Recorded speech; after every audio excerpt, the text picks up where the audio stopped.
Let me show you how you can claim some unclaimed airdrop that you previously qualified for. By now, you should be aware that active wallet do get rewarded on-chain. Now, that means the wallet you'll be using to make transaction gets rewarded. So most times you don't know where these rewards are, which projects has rewarded your wallet, or how to claim them. Now, this is a website that actually do those searches for you and shows you how to claim. So now you copy your wallet address, come to this website, paste the wallet address.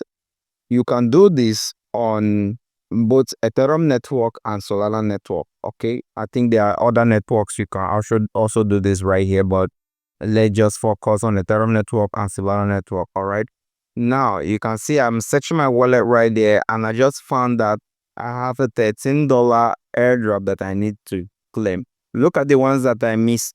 I missed claiming these ones right here.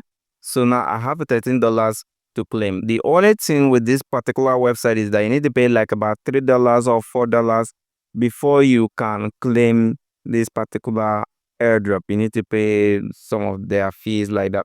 Now, this other side, this is also another site. This other side here, every single thing is kind of free. So you need to log into raise an account and then paste in whatever wallet address you want to check, and then hit claim, and then hit search, and then it will check whatever airdrop that your wallet is qualified for. It's going to indicate here, and you can claim them on chain. So let me know if you're able to claim, how many wallets you're able to check as many wallets as possible, and then claim them. And like and subscribe. See you in our next video.